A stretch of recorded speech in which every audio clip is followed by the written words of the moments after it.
What's up, you guys? It's Dimitri, and today I'm going to be sharing with you 5 ways to make more money without a raise or a second job. Also, I have 2 free gifts for you, so stay tuned to the end to find out what they are. Before we get started, I need you to hit that thumbs up button below and make sure to subscribe for more videos on personal finance, credit cards, and real estate. Okay, now that you smashed that like button, let's get started. There's a famous quote by Robert Kiyosaki that says, "It's not about how much money you make, but how much money you keep and how hard that money works for you." This cannot be more true. You can make all the money in the world, but if you don't know how to manage it, it'll just disappear. It'll be gone. Don't believe me? Well, how about the lottery winners you've heard of that end up winning millions overnight and just to lose it? They overspend, they overleverage, and they go bankrupt. What about the celebrities and professional athletes that make millions during their careers, but don't invest it wisely or save it, and when their careers are over, their fortune's gone?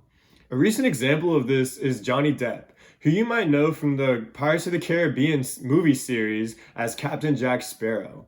He's not only in that movie series, but many other movies, and he's a very famous actor. Over his lifetime, so far, he's not even done yet, he's grossed over $650 million. Over $500 million with a B. That's a lot of money. And you know what? It came out this year that he's lost it all. He didn't manage it properly. He spent it and spent it and spent it, and it's gone. Not only that, he's over $100 million in debt. Does that quote by Robert Kiyosaki ring true to you now? Well, if it does, let's dive into these 5 steps on how to make money without a promotion, raise, or second job. Step number 1 is going to be to set goals.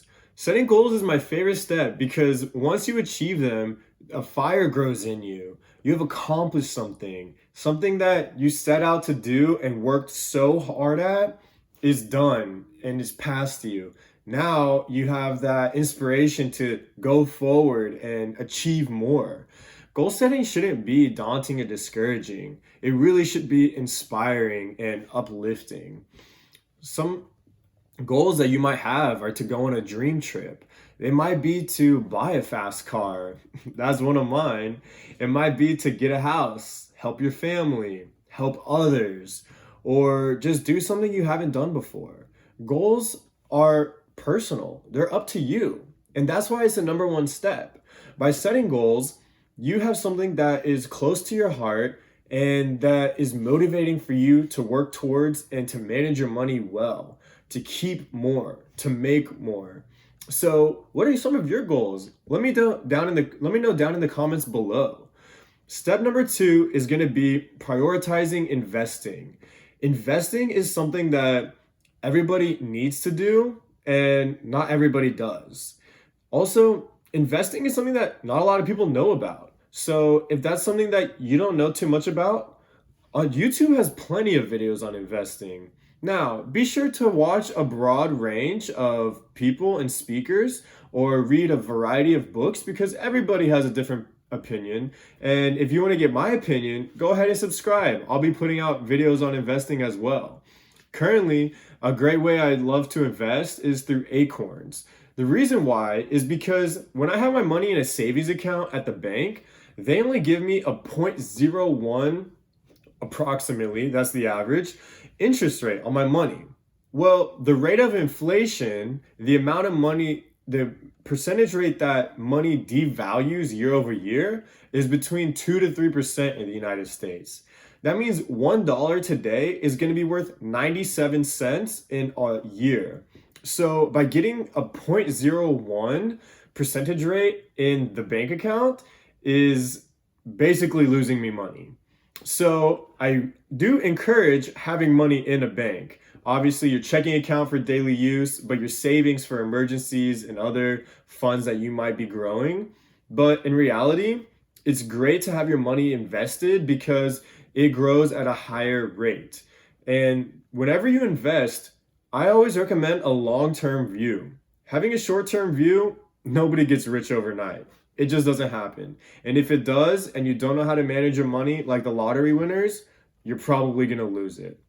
So investing your money in an app like Acorns, they have a variety of portfolios where they invest in the stock market, and it's pretty easy. They use the algorithm to trade. All you do is put money, and it only takes $20 to start. If you're interested, I'll leave a link down below for you to get started. It's really simple. They have recurring deposits that you can do and just watch your money grow. The reason I say this and always emphasize a long-term view is because the US stock market has a year-over-year average of 10% growth. Now, it might dip when there's a recession or a depression, but since it began, it has grown 10% on average every year.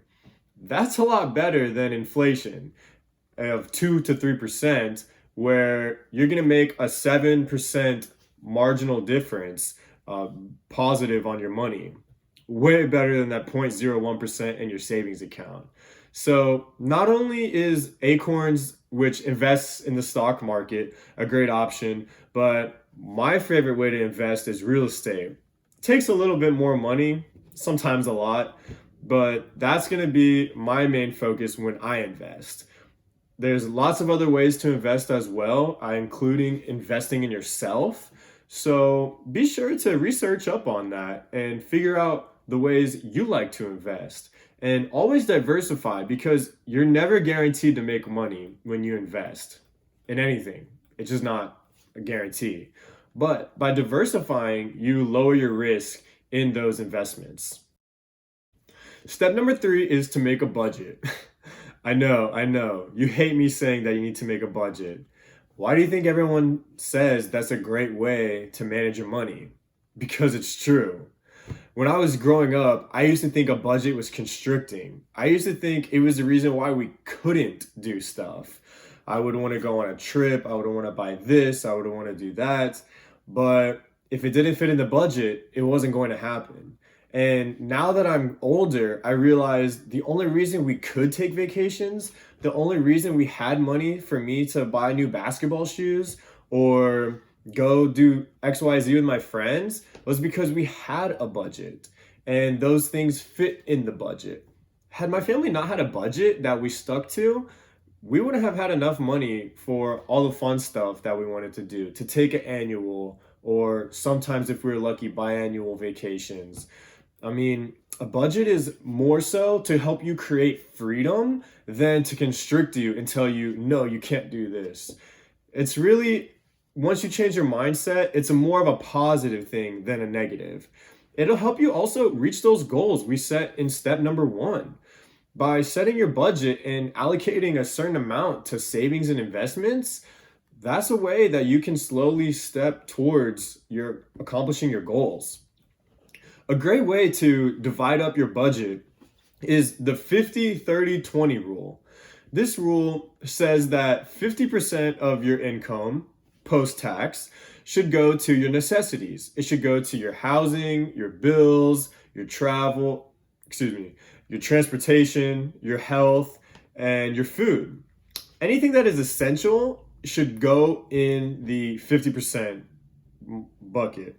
Then there's the 30% bucket. And this is where you get to have fun.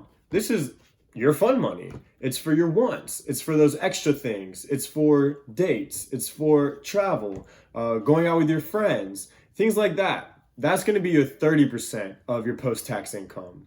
Then the 20% is going to be for your savings and investments. This way, by following the 50-30-20 rule, you can really stay on track, achieving your goals and staying within budget, within reason with the amount of money that you make.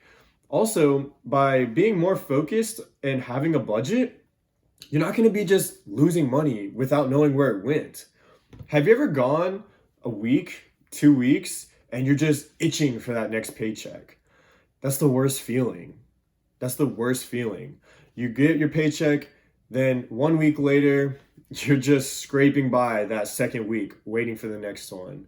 I hate that feeling, and I want you to not have to feel that anymore. It's really tough sometimes, but by breaking down into a budget and allocating your money that makes sense, then it can help you prevent that from happening. Now, if you get on a great track And you can end up saving more money and cut some money here, cut some money there. Maybe you don't need 30% for your fund money. Maybe you can add another 5% to your savings and investments. The more you add to that category, the quicker and the more goals you can accomplish. So that's why finding a budget is freedom and not constricting. It's all about your mindset. Step number 4 is going to be to track your expenses. This goes hand in hand with the budget because how are you going to know what your budget is if you don't know what your expenses are and where your money is going? The way I do this is pretty simple. It really doesn't have to take that much effort. You open up a notes in your phone and you put title as spending. Then every time you spend something, you just say, okay, on November 30th, I spent $30 at the grocery store, and that's it. Just 3 things: the date, the amount, and the place. If you have different credit cards or debit cards or whatnot, you might want to note what card that came out of so you can keep track. The best way to know where your money is going is to see where it's going, not let it just float out in space. And I recommend reviewing this as often as possible, but not to overload yourself. Maybe reviewing once a week is going to be good, beginning or end of week, whichever way you look at it. That way you can say, oh, wow, well, I spent too much money over here in my fund money or eating out budget. Or, wow, my bills this month were actually a little bit more. Or, I had to go to the doctor, so I had to spend more money here. It's really great to see where your money is going so that it doesn't get lost and your hard-earned money can stay with you. So that's why tracking your expenses is extremely helpful. Now, let's get into the 5th step. The 5th step is going to be to analyze and make a plan to pay off your debt. Debt is a saddle that cripples millions of Americans, and it doesn't necessarily cripple everybody if you can have a grip on it. If you're able to make a plan on how to pay that debt off, then in time, you're going to free yourself from it. This is a great focus as step number 5 because not only is debt just money that you owe somebody, but usually you have to pay them to owe them. That's what interest is. Whenever you have debt and there's an interest charge on it, for credit cards, it's some of the worst. Can be anywhere from about 20 to 30%. That means if it's a 30% interest rate, for every $100 you owe that credit card company, you're going to be paying them $30 just to owe them money. So that's why it's better to pay it off as soon as possible so you don't have to keep paying them to owe them. It's ridiculous. I never recommend carrying a balance on your credit cards if you do or if you're going to get credit cards. That way you can swipe your credit card and get all the rewards from them absolutely free. Essentially at the same cost that you would be swiping your debit card and money would be coming out of your account. Except you use the credit card companies in that way, where you swipe your card, you pay off the card, and you get the rewards, you get the benefits. So paying off debt is not only about credit cards. There's student loan debt, which I have, and there's mortgages, which isn't necessarily a bad debt because you either pay your mortgage or your rent. At least with your mortgage, you build up equity in the home and your net worth can go up. So I definitely recommend purchasing real estate. But then there's personal loans and some other forms of debt that, might be holding you back. I always recommend paying off your debt or making a plan to do so as quickly as possible. And if you can't do it that quick, okay, just make a plan and fit it into your budget. That way, you never miss payments and you're working towards it. One day you'll be free. Just work towards it. Make progress and you'll be good. You guys, I hope these 5 steps are helpful in making you more money since, after all, it's not about how much money you make, but how much money you save. You already work hard. Why go spend it? Why let it disappear? Then, once you get these steps, and whether or not you implement all of them or just a few, I recommend all, of course, but managing your money better is going to be helpful for when you do get those raises or you do start that side hustle and that extra income comes in. instead of adding that to your spending money, which is no problem if you do, but I always recommend adding that to your savings and investments. Work towards your goals, work harder, achieve your goals quicker. Those things are going to make you happy and they're going to get you further along in life than just spending money now. And don't worry, I didn't forget about your gift. In the description below, I'm going to put the budget and the spending tracker that I personally use and actually created. And it helps me keep track of my money, my credit cards, my savings, some investments, and the spending tracker is going to help with your daily. Like I said, it's pretty easy, it's not too difficult, and these things are going to be steps that are essential to building your financial foundation. Well, if you enjoyed this video, again, please hit that thumbs up button, subscribe for more videos on personal finance, credit cards, and real estate. And until next time, I'm Dimitri. See ya.